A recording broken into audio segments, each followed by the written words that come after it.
Hello class, today we are discussing about atomic models.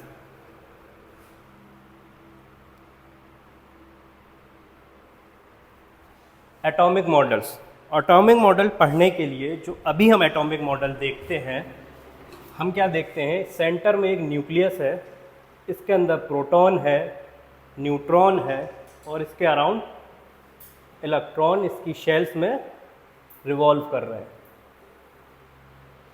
ये हमारा atomic model है अभी का, लेकिन इस एटॉमिक मॉडल तक आने के लिए कई सारी रिसर्च हुई, काफ़ी सारी डिस्कवरीज हुई, उसके बाद हम यहाँ तक पहुँचे।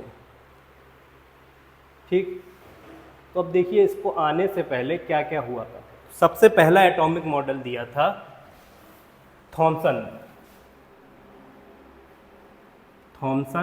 Atomic model.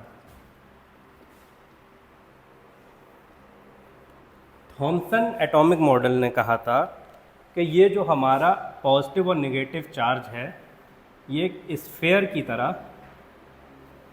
पूरे स्फेयर में पॉजिटिव चार्ज स्प्रेड है और इसके अंदर जो नेगेटिव चार्ज है वो एम्बेडेड है, इसी के अंदर एम्बेडेड है नेगेटिव चार्ज। और इस स्फेयर को कंपेयर किया था एक वाटरमेलन से, वाटरमेलन जिसको कि कलिंगर या तरबूज भी कहते हैं। ठीक, तो जो उसका रेड पार्ट है वो पूरा पॉजिटिव चार्ज और जो ब्लैक सीड्स हैं वो उसका नेगेटिव चार्ज। क्लियर यहाँ तक? तो उन्होंने ये पोस्टुलेट दिए थे that atom is solid sphere.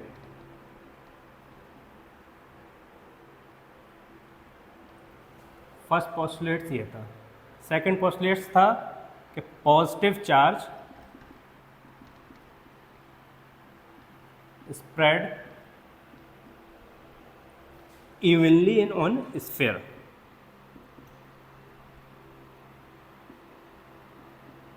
और थर्ड बोला था नेगेटिव चार्ज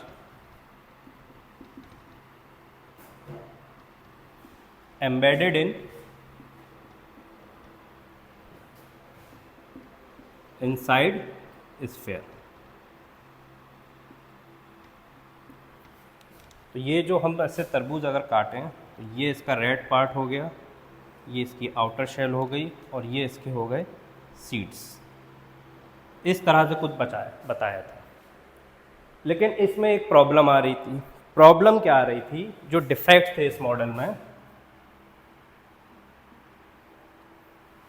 पहला डिफेक्ट तो ये था कि कोई भी पॉजिटिव और नेगेटिव चार्ज अगर पास में रखेंगे तो उनके बीच में लगेगा इलेक्ट्रोस्टैटिक फोर्स, वो एक दूसरे को अट्रैक्ट करेंगे और अट्रैक्ट करेंगे तो वो आपस में मिल जाएंगे। तो जब ये नेगेटिव और पॉजिटिव चार्ज इतनी पास रखा है और वो आपस में मिल गया तो एटम ही ख़त्म हो जाएगा। पॉजिटिव और नेगेटिव चार्ज आपस में जुड़ जाएगा और एटम कोलैप्स कर जाएगा। तो स्टेबिलिटी ऑफ एटम को एक्सप्लेन नहीं किया जाएगा। पॉजिटिव एंड नेगेटिव चार्ज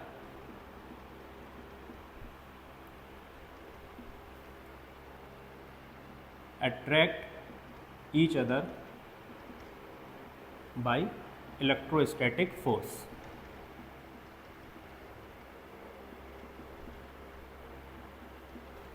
ठीक, दूसरा stability of atom is not explain.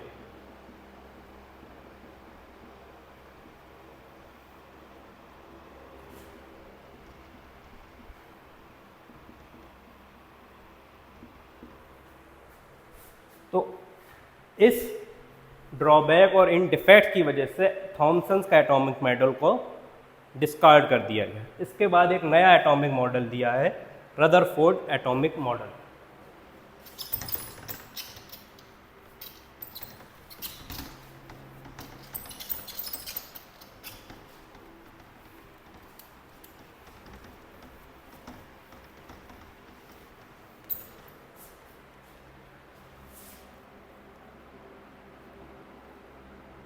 Rutherford atomic model. इसके लिए रदरफोर्ड ने एक एक्सपेरिमेंट किया था जिसको हम बोलते हैं अल्फा पार्टिकल एक्सपेरिमेंट। दूसरा इसका नाम है गोल्ड फॉयल एक्सपेरिमेंट।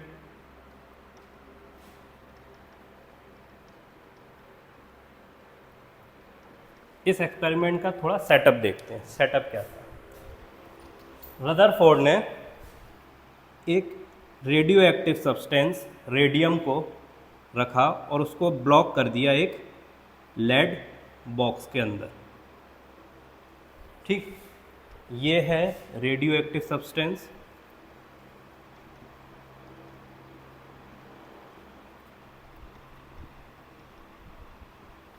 और ये है लेड बॉक्स। तो ये जो radio active substance continue radiation emit कर रहा है ऑल डायरेक्शन में, ये रेडिएशन लेड को, कोई भी रेडियो एक्टिव रेडिएशन लेड को क्रॉस नहीं कर पाता है, लेड को पेनिट्रेट नहीं कर पाता है। इसीलिए रदरफोर्ड ने लेड का बॉक्स यूज़ किया जिससे कि जो रेडिएशन है वो सिर्फ एक ही डायरेक्शन में निकले। तो ये जो रेडिएशन निकले यहाँ से, ये अल्फा पार्टिकल के रेडिएशन निकल रहे हैं। फर्दर उसमें एक और लगा दी लेड की थिन प्लेट। लेड की थिन प्लेट लगाने का रीज़न ये था, ये जो हमारे पास रेज आ रही हैं अल्फा पार्टिकल की, इसको एकदम फाइन लाइन में, एकदम थिन लाइन में प्रोजेक्ट करना हो। तो अब ये आ रही है सिर्फ एक फाइन लाइन। ठीक, इसके बाद लगाई यहाँ पर एक गोल्ड की फॉइल।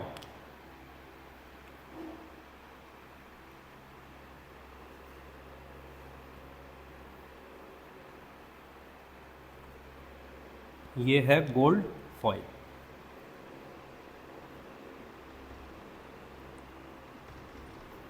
और इसके चारों तरफ लगाई एक स्क्रीन।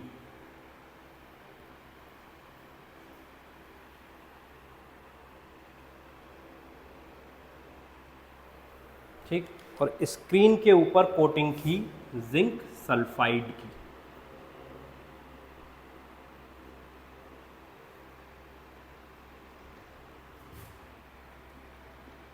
जिंक सल्फाइड की कोटिंग की। ठीक, अब इस पर समझ लेते हैं कि सेटअप ऐसा ही क्यों था। पहली कंडीशन ये कि वाई लेड, लेड ही क्यों यूज़ किया गया? तो इसका रीज़न है कि no radiation can not penetrate lead metal. दूसरी कि गोल्ड फॉइल ही क्यों यूज़ की गई? Why gold foil? कोई और मेटल क्यों नहीं यूज़ किया गया? आयरन भी बहुत स्ट्रांग होता है, आयरन को क्यों नहीं यूज़ किया गया? तो वाई गोल्ड फॉइल? इसका रीज़न है, पहली चीज़ कि गोल्ड की जो मेलिएबिलिटी है वो बहुत हाई होती है। मतलब गोल्ड को हम एक बहुत पतली, बहुत फाइन और बहुत थिन प्लेट में कन्वर्ट, थिन शीट में कन्वर्ट कर सकते हैं। पहले इसका रीज़न हो गया हाईली मेलिएबल।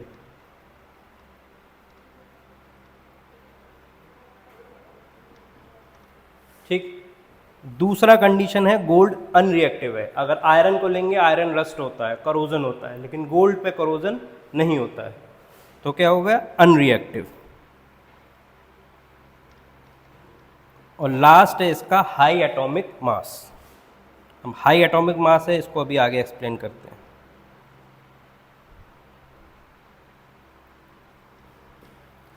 इसके साथ हम समझते हैं कि ये अल्फा पार्टिकल क्या होता है।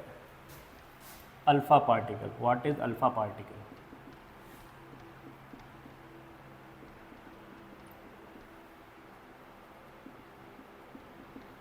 अल्फा पार्टिकल होता है डबली आयोनाइज्ड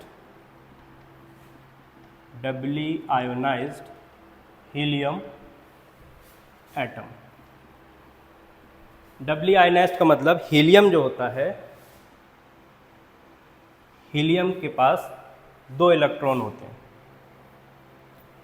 ठीक। तो डबली आयोनाइज का मतलब है कि इसका एक बार आयोनाइज किया तो एक इलेक्ट्रॉन हट गया, इसके ऊपर चार्ज आ जाएगा He पॉजिटिव, तो दो बार आयोनाइज हुआ तो दूसरा इलेक्ट्रॉन भी हट गया, चार्ज आ गया डबल पॉजिटिव, तो ये हो गया डबली आयोनाइज। तो अल्फा पार्टिकल बेसिकली क्या है, एक हीलियम का न्यूक्लियस। क्लियर। अब ये हीलियम के न्यूक्लियस की रेज पार्टिकल कंटिन्यू हिट कर रही हैं, कंटिन्यू इस पे फॉल कर रही हैं गोल्ड फॉइल के ऊपर। तो अभी जो एक्सपेक्टेशन थी रदरफोर्ड की थॉमसन एटॉमिक मॉडल के अकॉर्डिंग, ये हमने मान रखा था कि जो एटम था वो सॉलिड स्फीयर था और उसका जो पॉजिटिव चार्ज था वो पूरे पे स्प्रेड था और नेगेटिव चार्ज एम्बेडेड था। तो उसने जो एक्सपेक्टेशन थी इस मॉडल की,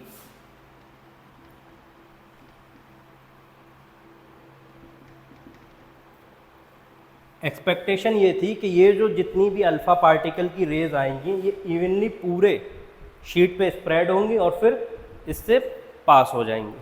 ठीक, एक्सपेक्टेशन पहली तो ये थी, all alpha particles spread evenly on gold foil and pass without any deflection।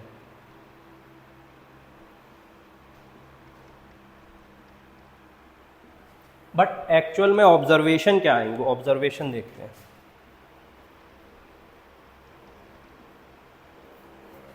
Observation इस शीट को थोड़ा जूम करके मैग्नीफाई करके यहाँ बनाता हूँ, देखिए इसको।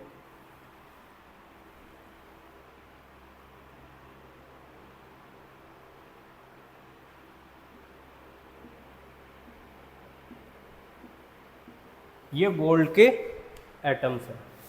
तो ये जो अल्फ़ा रेज आई, ये सबसे ज़्यादा अमाउंट उन अल्फ़ा रेज का था जो बिना पेनिट्रेट किए, वो बिना डिफ्लेक्ट किए, सॉरी पेनिट्रेट नहीं, बिना डिफ्लेक्ट किए सारी की सारी पास हो गई और उन्होंने एक यहाँ पे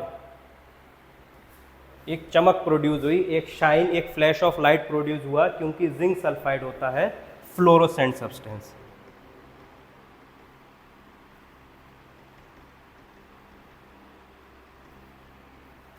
क्लियर। तो पहला ऑब्जर्वेशन तो ये देखा कि most of alpha particles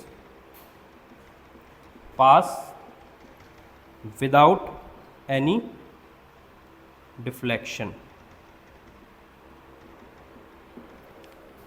इस तरह से कुछ आ रहे थे। अगर एक एटम को हम पकड़ें, ये एक एटम है गोल्ड का, और ये जो अल्फा पार्टिकल्स आ रहे हैं ये सब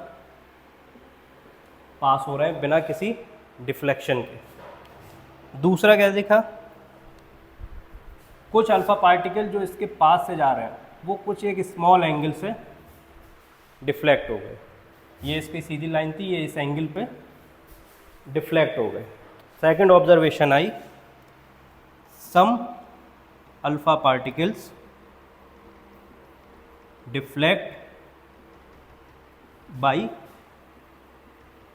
एन एंगल। ठीक। और थर्ड ऑब्जर्वेशन ये देखी कि कुछ अल्फा पार्टिकल 180 डिग्री, मतलब जिस स्पीड पे जिस डायरेक्शन में गए और उसी पे वापस आ गए। सिर्फ कुछ, कितने कुछ, 1 in 20,000। मतलब अगर 20,000 गए, 20,000 अल्फा पार्टिकल एक एटम के पास से हिट हुए, तो उसमें से सिर्फ एक ही पार्टिकल ऐसा था जो कि वापस आ रहा था और बाकी सब बिना किसी डिफ्लेक्शन के और थोड़े से डिफ्लेक्शन के साथ पास हो जा रहे थे। बाउंस बैक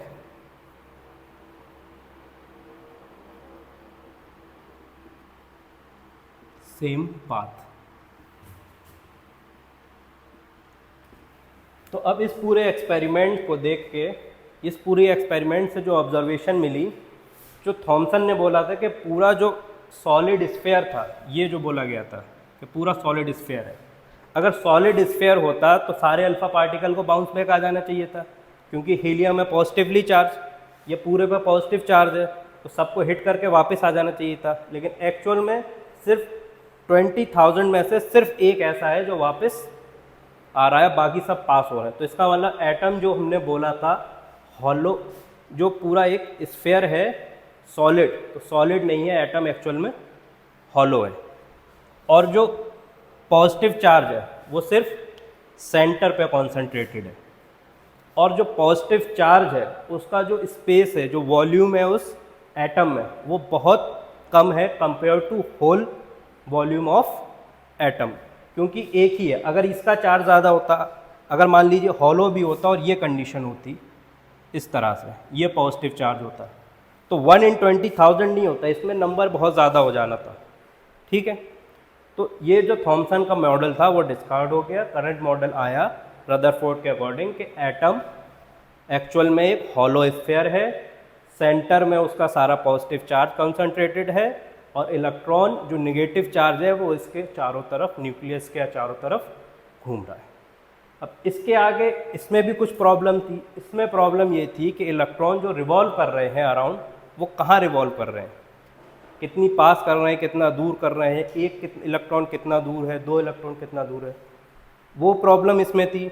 दूसरा प्रॉब्लम इसमें यह थी कि कोई भी चार्ज पार्टिकल अगर है, कोई भी चार्ज पार्टिकल अगर कंटिन्यू रोटेट रिवॉल्व कर रहा है तो वह एनर्जी एमिट करेगा, एनर्जी रिलीज़ करेगा।